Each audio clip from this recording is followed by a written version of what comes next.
Chapter 7. In the days of Ahaz, son of Jotham, son of Uzziah, king of Judah, King Rezin of Aram, and King Pekah, son of Remaliah of Israel, went up to attack Jerusalem, but could not mount an attack against it.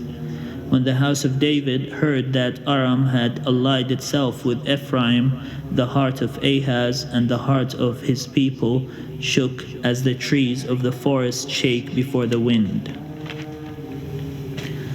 Then the Lord said to Isaiah, "Go out to meet Ahaz, you and your son Shear-Jashub, at the end of the conduit of the upper pool on the highway to the fuller's field, and say to him, Take heed, be quiet, do not fear, and do not let your heart be faint because of these two smoldering stumps of firebrands, because of the fierce anger of Rezin and Aram, and the son of Remaliah, because Aram with Ephraim and the son of Remaliah has plotted evil against you, saying, Let us go up against Judah and cut off Jerusalem, and conquer it for ourselves, and make the son of Tabeel king in it.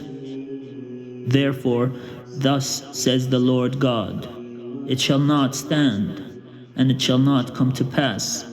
For the head of Aram is Damascus, and the head of Damascus is Rezin. Within 65 years of Ephraim will be shattered, no longer a people. The head of Ephraim is Samaria, and the head of Samaria is the son of Remaliah. If you do not stand firm in faith, you shall not stand at all. Again the Lord spoke to Ahaz, saying, Ask a sign of the Lord your God.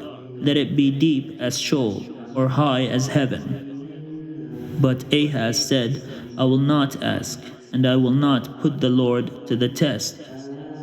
Then Isaiah said, Hear then, O house of David, is it too little for you to weary mortals, that you weary my God also? Therefore the Lord himself will give you a sign. Look, the young woman is with child, and shall bear a son, and shall name him Emmanuel.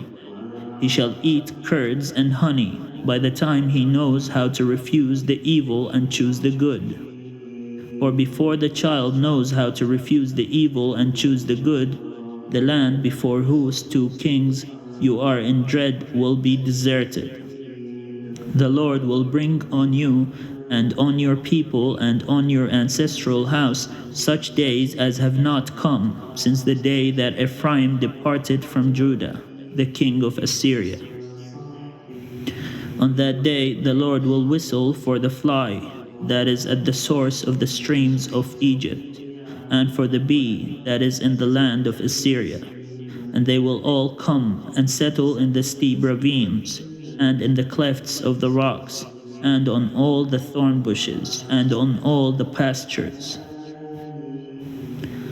On that day the Lord will shave with a razor hired beyond the river with the king of Assyria, the head and the hair of the feet, and it will take off the beard as well. On that day one will keep alive a young cow and 2 sheep, and will eat curds because of the abundance of milk that they give. For everyone that is left in the land shall eat curds and honey. On that day every place where there used to be 1,000 vines worth 1,000 shekels of silver will become briars and thorns.